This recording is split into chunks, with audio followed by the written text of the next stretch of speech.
How to run a marathon in 2 hours and 30 minutes is probably one of the most difficult questions to answer because I can only discuss the things that I was doing over the years in order to break this barrier. And I only broke the 2 hour and 30-minute marathon barrier twice in my career. And I wanted to cover a question that one of my subscribers, her name's Emily, she had asked.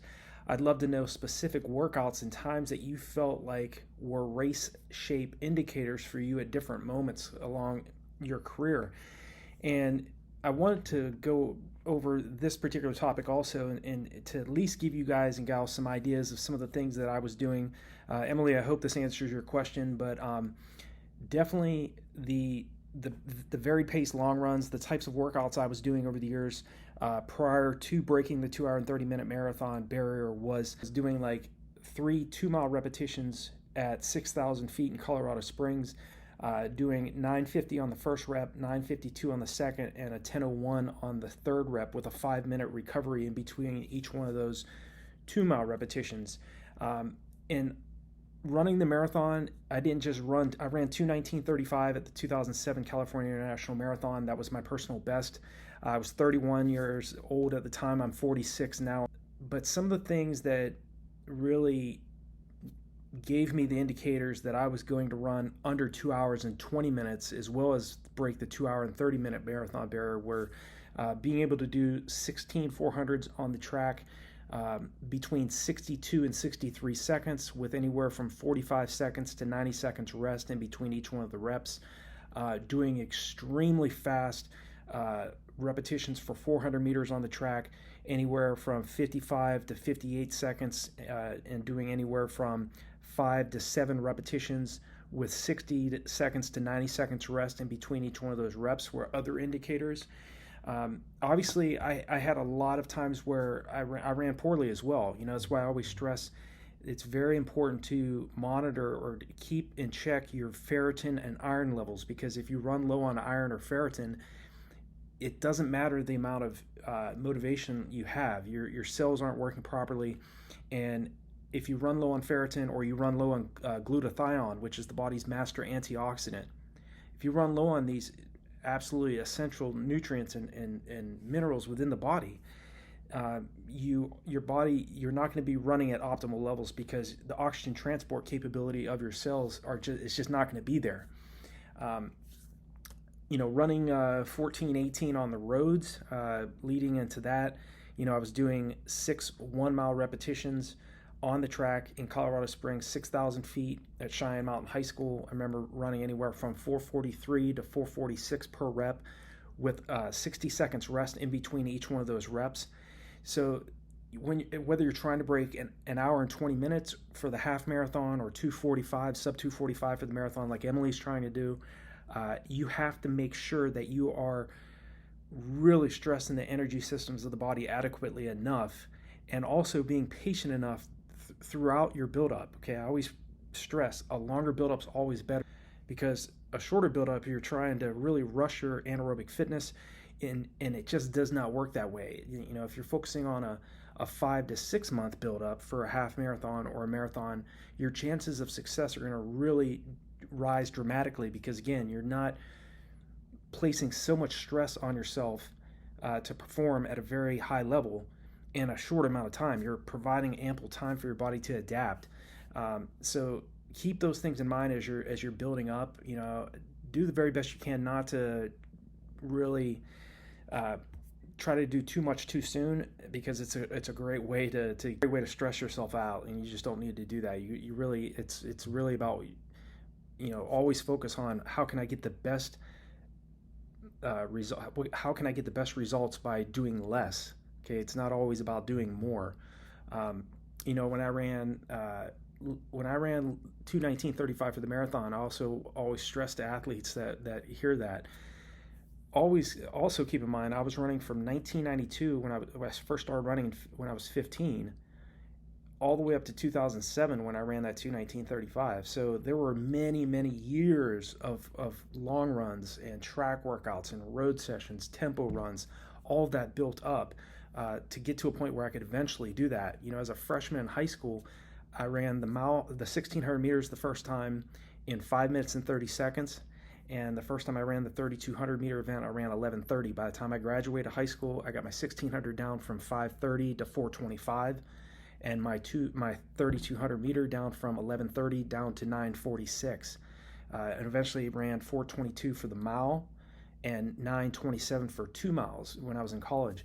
So again, it's just about tenacity and doing it long enough over a long enough period of time. But leading up to that 2:19:35 in 2007, I had run 2:40. My PR for the marathon, in my debut marathon, was the 2002 New York City Marathon.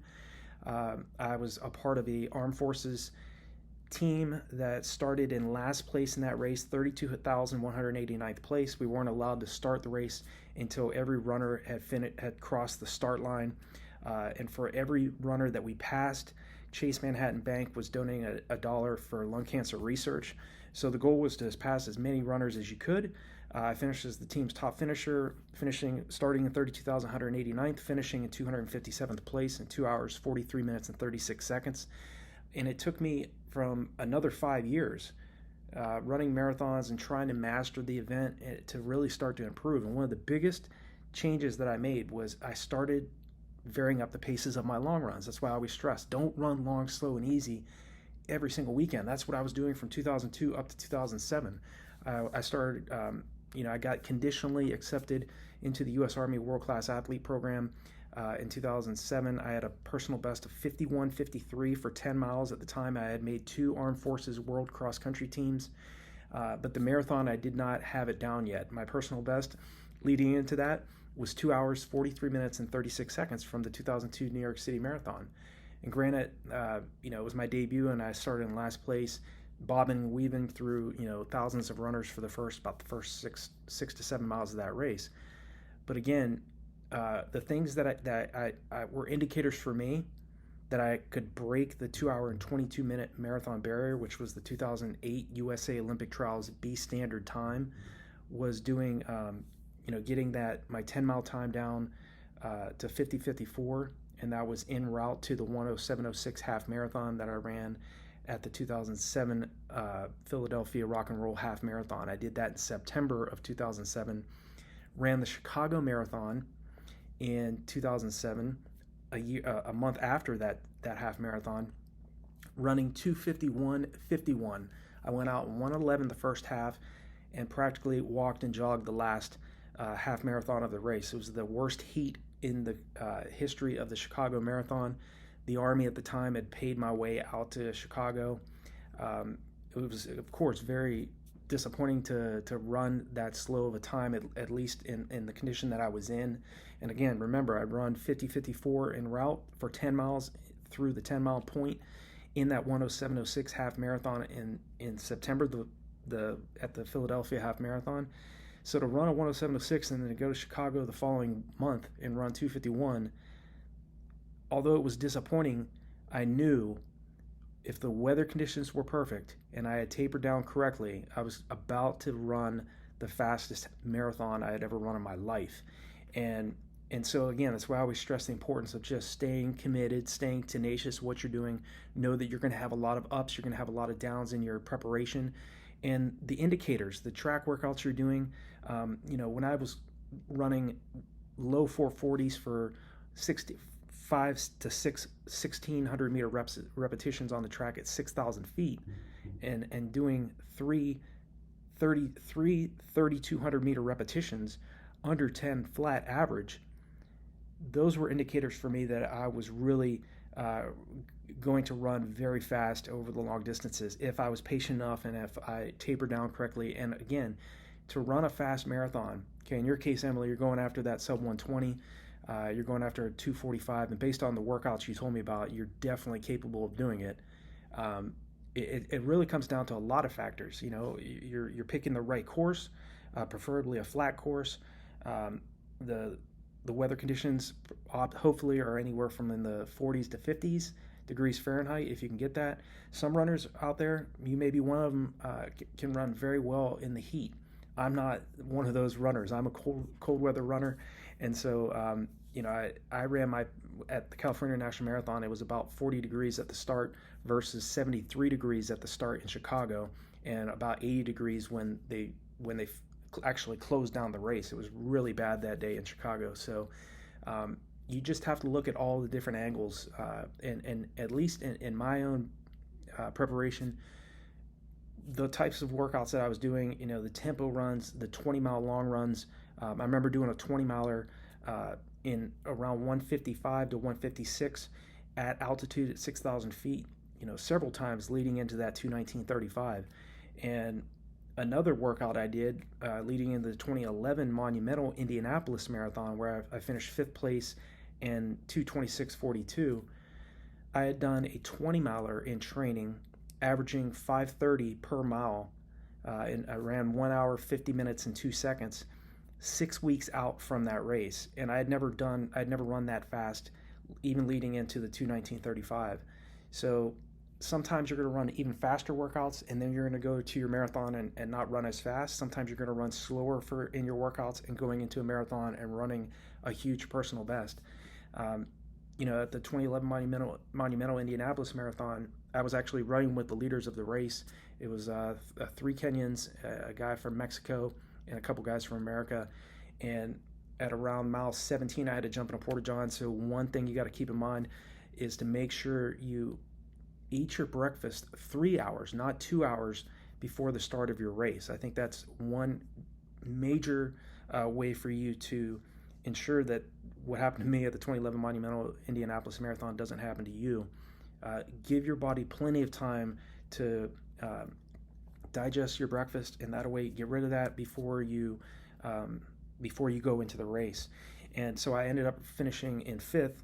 I was running in first with a group of leaders, and probably lost about 2.5 to 3 minutes on that day. So, but again, those were the types of workouts I was doing, and prior to Indianapolis, I was training at sea level versus when I was training doing the 155, an hour and 55 minutes to an hour and 56 minute 20 milers at 6,000 feet in Colorado Springs.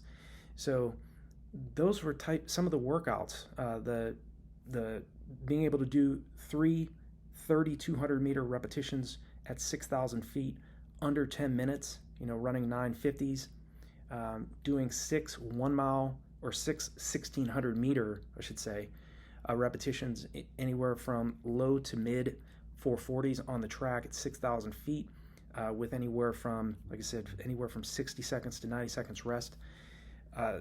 16,400s, 62 to 63 seconds, with anywhere from 45 seconds to 60 seconds rest. Again, you always want to focus on minimal rest, very intense efforts. But again, you have to keep the adaptation period, cycle in mind. Okay, you're not going to just start off doing mile repeats or 1,600 meter repeats at that pace. Okay, the athlete that's trying to break 6-minute mile pace for the marathon has to first learn how to do repeat miles or repeat 1,600 meters on the track and say 620. You got to start off at a percentage. So like when I was in college, we would start off doing repeat 1,600s on the grass at around 85% of our max mile personal best. So my best mile time was in college was right around 420. So we would start off our repeat miles on the grass for cross country at around 505, and then we would drop it to 88%.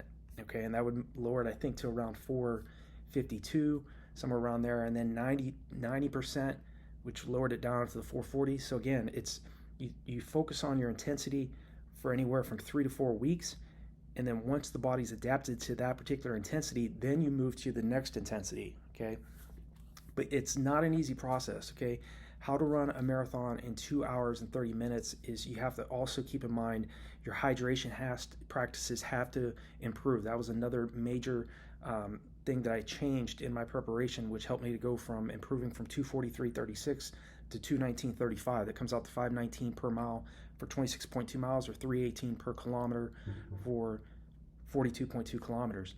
Make sure you're drinking in training. Drop your water bottles out every 3 miles so that you can practice drinking on the way out and practice drinking on the way back. Ingest about 4 to 5 of those gels in the race itself, because that's an immediate 100 to 150 calories of glycogen storage that goes right into your bloodstream immediately in the race. And make sure you're practicing ingesting that in training too, so that you don't make any mistakes in the race. Make your mistakes in training, don't do it in the race. Okay, so I hope that makes sense. And Emily, yeah, I had a lot of setbacks along the way. You're free definitely to check out the About page on RunDreamAchieve.com, or anybody that's watching this video. I had a lot of decent efforts, very poor efforts, and then a couple, very, very strong efforts throughout my racing career. And just like us all, I mean, we don't perform at high levels at every single workout, every single race that we go out and try to attempt.